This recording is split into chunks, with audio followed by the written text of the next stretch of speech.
That was a bad hit.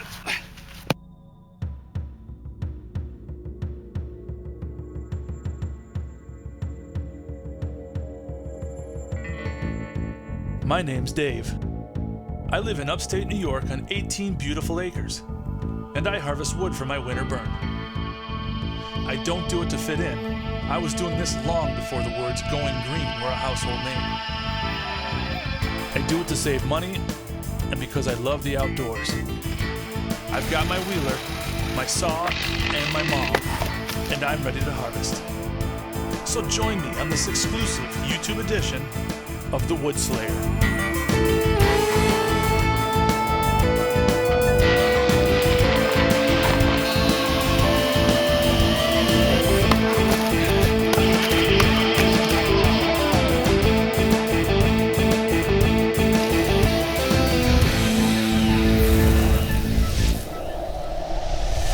How you doing? My name's Dave, and today I thought I'd take you up in the woods with me on my last day of cutting. I live in upstate New York, and I burn wood throughout the winter. It saves a ton of money to the gas company, as well as we just love burning wood, and I love getting up in the woods and cutting. So I thought today I would take you up there with me, and I think my middle daughter is going to be with me helping. So this is just a little documentary about the last day of wood season 09. Alright, so this is a lot of what I've collected this year so far, and unfortunately my pile fell there. I didn't stack correctly on the first row. I think I just got lazy, but I think it's going to stay there, so we'll be okay. Got a total of about 18 acres that we cut. You can see up in the hills there. That's where we're going to be heading, so it's really nice. Here's the other wood that we've been cutting. This has been sitting out all summer, so hopefully it'll be nice and dry for winter burning this year. So let's go up in the woods and see what we can find.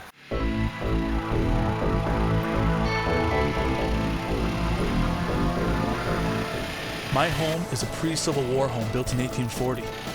Of the 18 acres it sits on, 10 is mature forest. I often wonder as I ride these trails who this forest supplied fuel for before me.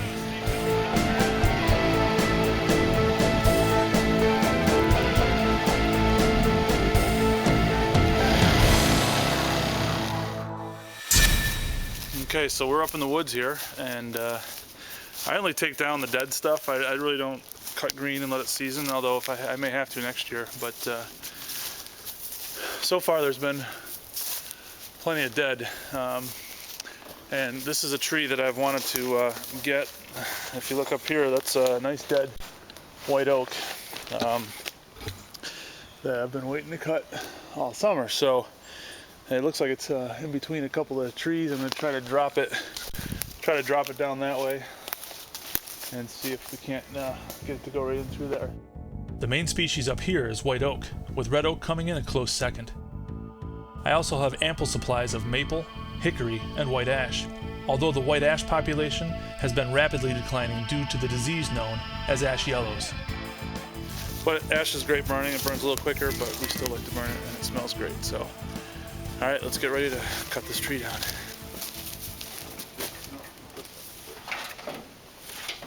So we'll put the chaps on. I always like to have a safe journey up here, and my father used to cut here when I was a kid. I grew up on this property, and I remember him coming home one day after cutting up here, and accidentally cut through his pants with a saw and just nicked his leg, but ever since that, thank you, dear, I wear these chaps, and they're great. They work really well. And of course, my cutting helmet. For ear protection, eye protection, although with the glasses, a lot of times I'll just leave the visor up. All right.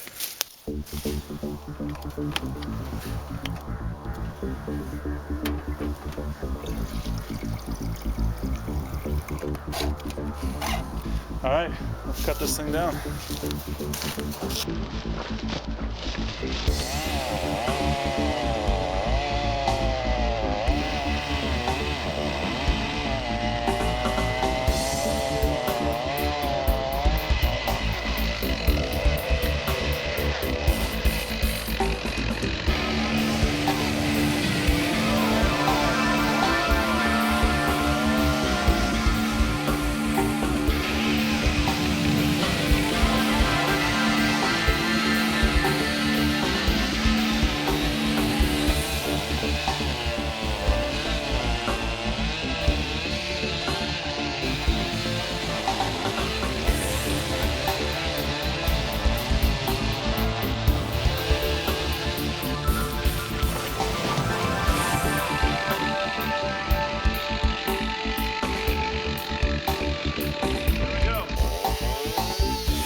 Okay, well, if they all went that easy, it'd be great.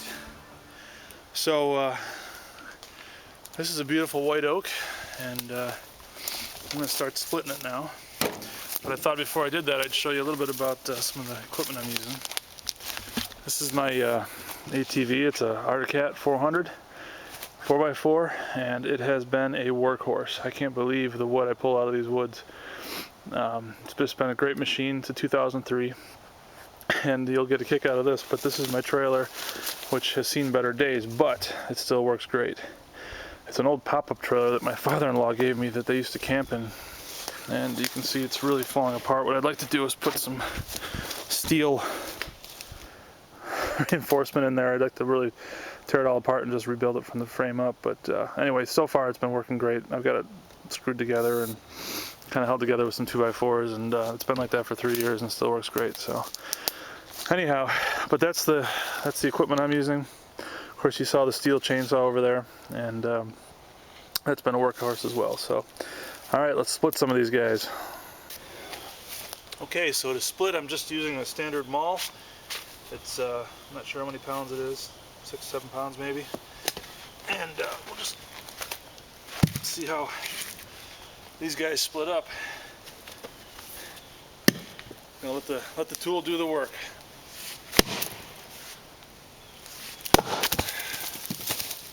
Not so bad so far. Again, this is all white oak, and it's a nice, fairly dry. It may have a little bit of moisture in it just from hanging out, but for so long. But I found that the white oak seems to retain the moisture, but it'll still burn.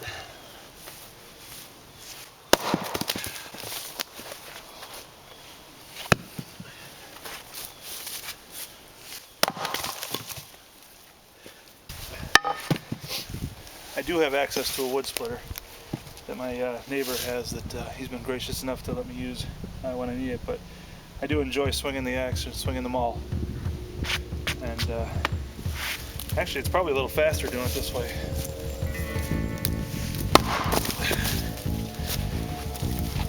Once you get your rhythm down, that's when you split.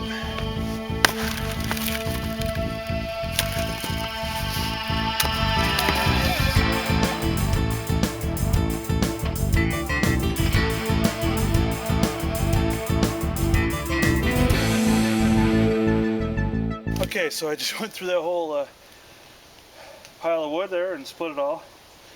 And I've got this one left I saved. As you can see, it's twisted. Got some heavy-duty knots in it. And just wanted to show you the power of a maul in a situation like this, because it really is quite effective on this if you put enough power into it. So I don't know what's going to happen here. Let's see what happens with a couple good swings. There we go.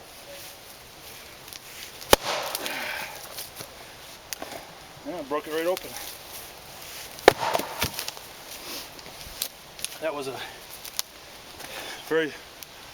looked easier than I thought it would be actually. It was a very knotty, you can see with the knots growing into the base of this log, and went right through it. So it's another testament to the power of the maul. And I'm swinging hard, but not terribly hard. I'm letting a lot of the work be done by the weight of the tool. This is the other half of that log. And of course, I'm putting the knot side down on my splitting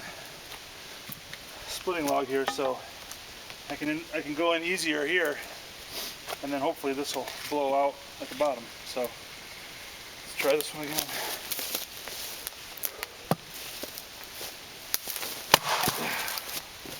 There we go. The power of the maul. Okay, well now it's time to stack it in the, or toss it in the trailer here, and take it down and stack it. So unfortunately it's starting to rain here, but it's just a light rain, so we should be okay. So we'll do this a little faster again.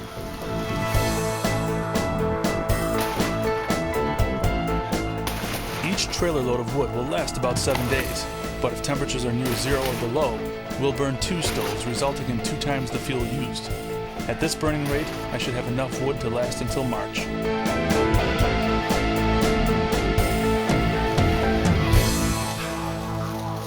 All right, so that's loaded. It's a nice load of white oak, and I can still smell it. It smells great.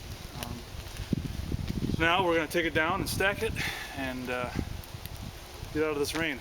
As you can see, my daughter gave up on me, but that's okay. They are a great help sometimes, and it was a little cool out here for her today. So let's go down and stack this guy.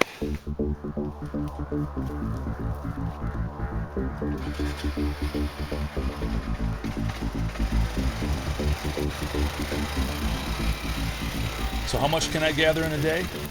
Having a full-time job allows me to mostly cut on weekends only.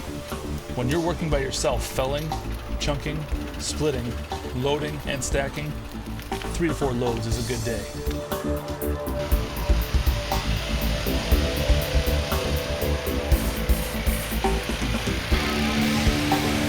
Often when I'm up here, I'll scare up herds of deer, sometimes numbering 10 to 15. They don't seem to mind the noise of the engine. It's usually the cracking of the sticks under the tires that scares them away.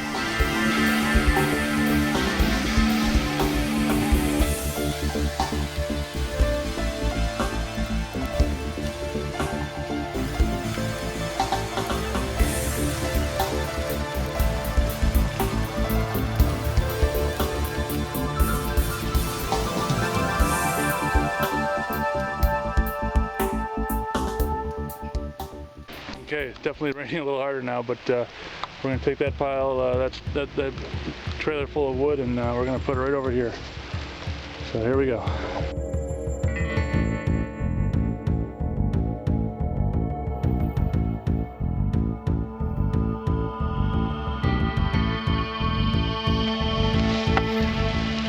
All right, that about does it. I'm a little wet, feeling good from the swinging of the maul. But the best part is that's the end of my wood season for this year. I did quite a bit of wood this year, probably more than I have done in the past, so I'm pretty excited about that. I'm looking forward to burning this stuff. It's good northern hardwood, so I think I'm going to head inside and stoke up the fire and warm up.